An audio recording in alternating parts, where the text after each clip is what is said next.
Dacia Sport a fost primul și singurul cupe veritabil românesc. Puțină lume știe că mașina a fost construită cu o serie de artificii tehnice ieșite din comun, printre altele fiind singura mașină din lume cu două parbrize. Mașina a fost construită de altfel manual din piesele de Dacia berlină, rezultatul fiind însă o mașină unică la nivel mondial.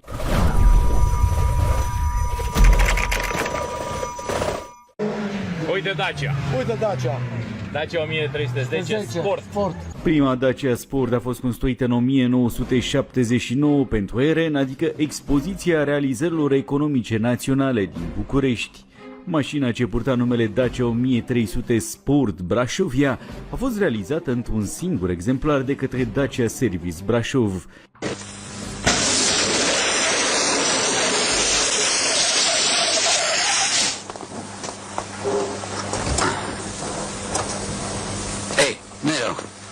Totuși aș încerca un alt reglaj la avans. Ce îmbunătățiri ați făcut? Am modificat arhitectura camerei de ardere și am realizat un nou profil de camă. I-am îmbunătățit recordul. Abia în 1981, uzina de la Mioveni lansa oficial cu ocazia TIB 1981 varianta de serie numită Dacia 1310 Sport.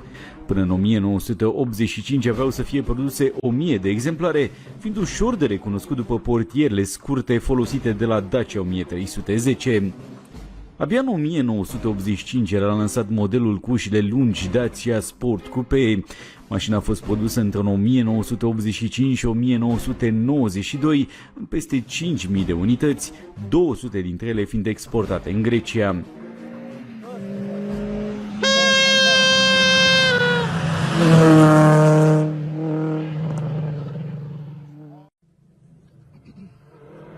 Hai că veți.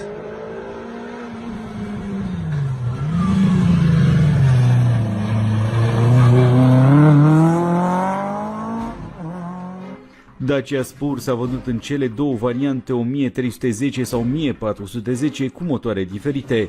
De fabricare s-a ocupat platforma Iadsa Ștefănești, nu uzina de la Mioveni, unde era asamblată mașina rind de 4 bucăți pe zi.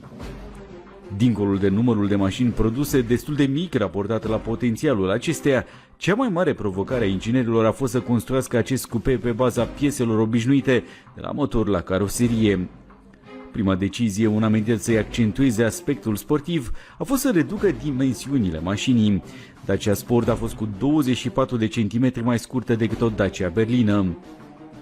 Inginerii au apropiat punțile și au redus înălțimea cu 8 cm, încercând astfel să-i ofere un comportament mai bun în viraje, urmarea scăderii centrului de greutate mai aproape de asfalt. Dincolo de aceste modificări, aripa spate a fost prelungită cu un panou care venea sub geamul spate lateral, iar stâlpii plafonului din mijloc și din spate au fost scurtați ca să-i dea o cădere acoperișului. Cum bugetul era limitat, inginerii au făcut majoritatea pieselor manual, adaptând piesele de pe Dacia berlină. Una dintre modificările decise în 1985 a fost să folosească portiere speciale mai lungi decât cele obișnuite cu 15 cm. Și acestea au fost realizate empiric prin prelungirea cu niște bucăți de tablă. A mai fost nevoie de încă un artificiu. Au fost realizate geamuri noi și chedere mai lungi. Însă cea mai originală schimbare a fost cea a lunetei, pentru că plafonul era coborât, luneta originală de la un Dacia 1310 nu mai putea fi utilizată și nici o ușă de portbagaj standard, astfel că inginerii au decupat o ușă standard până s-a potrivit. În ceea ce privește luneta, au ales soluția de a-i pune un parbriz ceva mai înclinat decât cel de pe față. Asta a făcut din Dacia Sport să fie prima și singura mașină de serie din lume care utiliza același geam, parbrizul, atât în față cât și în spate. În ultimele versiuni ale mașinii, luneta a primit chiar și un sistem de dezaburire. La interior, cum mașina era mai scurtă, inginerii au trebuit să modifice atât bordul cât și amplasarea scaunelor. Dincolo de faptul că a primit noi amortizoare mai scurte pe puntea spate, cei de la Dacia au înlocuit bancheta de 3 locuri cu una de 2 locuri pentru a avea spațiu în laterale pentru elementele suspensiei. În plus, au coborât-o puțin mai jos pentru ca pasagerii să nu dea cu capul de plafonul teșit. Instrumentele de bord au rămas aceleași, dar pe planșeu a apărut inscripția Dacia Sport și la unele versiuni o serie de elemente din plastic cu un aspect agresiv.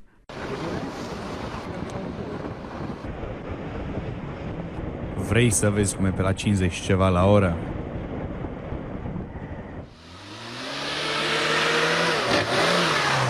testează acum noua Dacia Sport pentru a simți adevăratele senzații ale condusului la maxim. A fost Dacia Sport o mașină bună? Mulți spun că da, având în vedere că a concurat peste 20 de ani în circuitele automobilistice.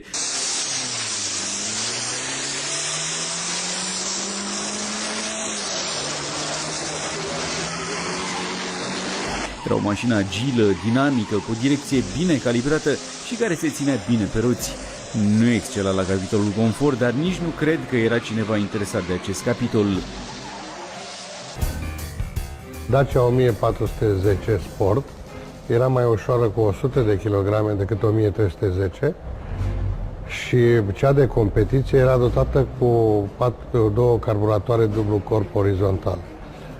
Lucrat motorul, cutia de viteze, cu alte rapoarte, cutie cu 5 trepte, dezvolta aproximativ 120 de cai. Viteza maximă nu era mare, era cam 150, pentru că era cutia de așa natură încât să facă repede viteză, nu viteză de vârf.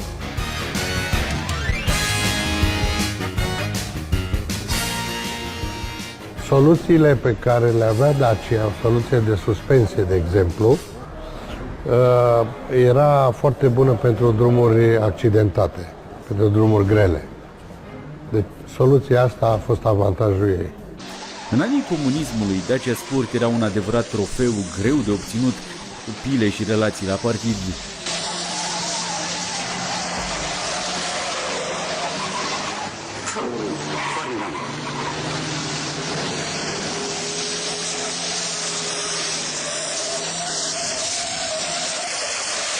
Minunat!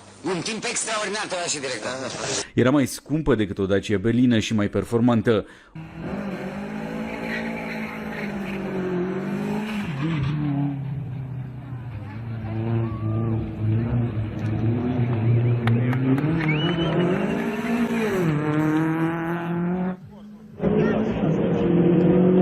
Iată ce mașină spectaculoasă! Un lucru e sigur, dincolo de discuțiile legate de fiabilitate, întorcea cu siguranță ochii celor care o priveau. Iar pentru un tânăr din anii comunismului, să aibă o Dacia Sport însemna să aibă un adevărat magnet.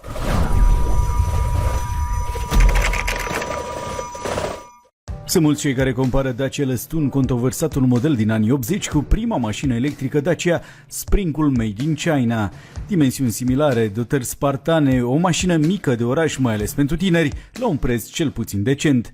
Ce au în comun cele două modele? Poate doar faptul că Ceaușescu se gândea să lanseze și o versiune electrică pentru Dacia 500.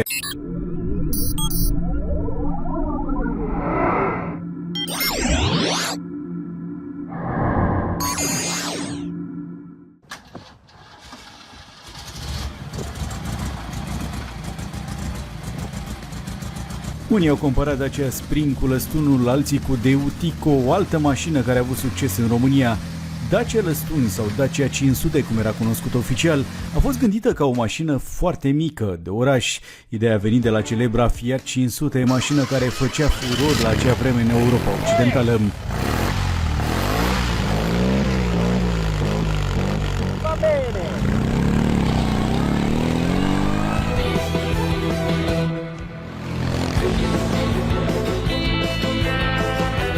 Ideea lui Dacia 500 a pornit de la Dacia Service. Echipa de ingineri de acolo a tăiat un break cu gândul să realizeze o mașină mică, care era mai ieftin de produs și ușor de întreținut. Mapa mea de amintiri conține câteva mii de desene.